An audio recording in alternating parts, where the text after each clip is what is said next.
The 2021 NFL season has been an interesting one to say the least, and so I'm going to look at some expectations versus reality. So let's get into this.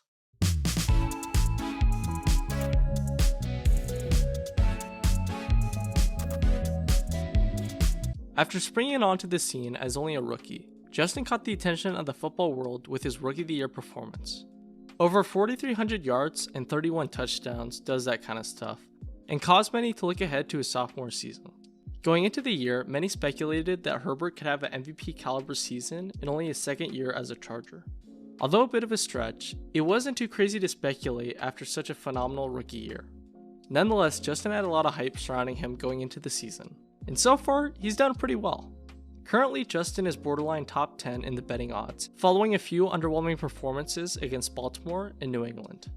Outside of that rough stretch, he has played some solid football, and his over 2,300 yards and 18 touchdowns has him on pace for nearly 5,040. Even though he isn't at the top of the MVP race because of some not great play as of late, he still has the chance to get back in contention in no time.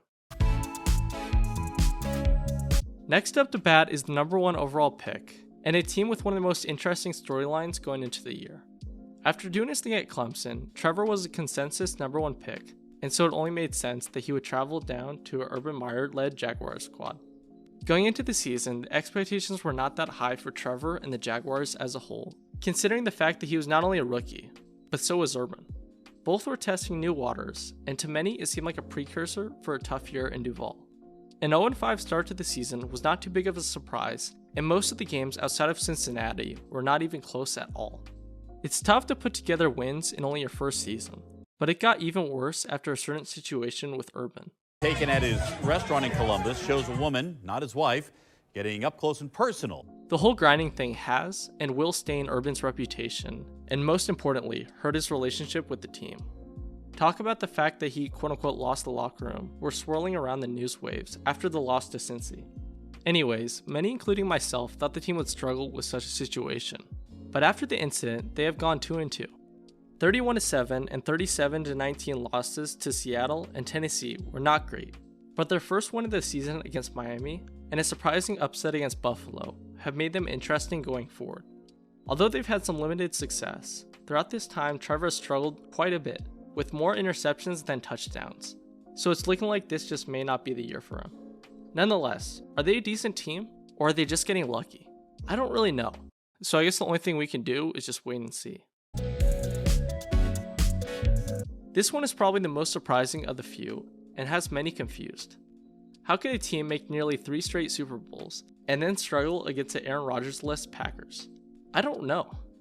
Usually the Chiefs are unstoppable year after year, but this season is different, and a lot of that is on the underwhelming play by Mahomes. Although he has passed for over 2,500 yards and 20 touchdowns, a very not great 10 picks and a borderline top 20 QBR are not the kind of numbers that anyone would have guessed. Throughout just over half a season, Mahomes has nearly as many picks as he had the previous 2 years combined, so something is definitely off. Early on in the season, the defense struggled quite a bit while his production was pretty solid, so they weren't able to get many wins. But over the past few weeks, as the defense has solidified, he just hasn't been himself. Throughout the past 4 games, Mahomes has passed for as many picks as touchdowns against teams like Washington, Tennessee, New York, and Green Bay. These are not the kind of numbers that 2018, 19, or even 20 Mahomes would be putting up, and so it seems super out of the ordinary. I mean, the team is 5-4, so it's not awful, but they just can't seem to win football games like they used to. Normally, Mahomes would have to play above and beyond to make the Chiefs one of the best teams in football, but this year they are number 3 in their own division. Could Mahomes turn the tide soon enough to get the team back in shape? I don't know, but as of right now, they don't look like the same unit that won a Super Bowl only 2 years ago. To finish off the video, I figured it'd be fun to talk about a team that lost their franchise quarterback of the past decade and a half.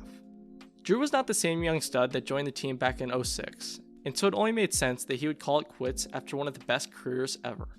Although a team around him was pretty great, it was going to be a tough decision to see who would fill his shoes, and so the battle between Jameis Winston and Taysom Hill for the top spot became very interesting. Even though Taysom has been with the team much longer, Jameis ended up taking the dub, and it makes sense considering the fact that he is a pure quarterback. Nonetheless, going into the year, many thought the Saints would not be too good without a mainstay at Q. Their 38-3 win over Green Bay was an insane way to start off the year. It made absolutely zero sense. How the team smacked Rodgers and the Packers that bad seemed completely out of the ordinary, but made the team that much more interesting. What really doesn't make sense, even more so than that, is what happened the next few games. Losing the following week 26-7 to Carolina, and then 2 weeks after that, 27-21 to an awful Giants team, didn't seem right, and had them 2-2 through their first 4 games. It seemed like the Saints were coming back to reality until they won their next 3 games, against not just Washington and Seattle, but the Bucs after this. Bring it. It's picked up, giving Brady time, and he's intercepted. Going all the way. Out of nowhere, the Saints were looking great, and were even able to rally a win against Tampa through a Jameis injury. Talking about the injury, Jameis tore his ACL and is out for the season. But hey, at least he's still able to support his team. By the way, throughout this time, Taysom has also been injured as well, and so now that he's back, it's created an interesting situation. Fill-in Trevor Siemian has done decent, but not well enough to beat Atlanta, and so my man Taysom might get his shot sooner than later. Although he isn't a straight-up quarterback, I think he could help the team, and although Trevor has done decent, it's likely not good enough to make the Saints a contender. The NFL is absolutely bonkers, and so it's tough to predict what you're going to see next, so get ready for the ride. 2nd and 1.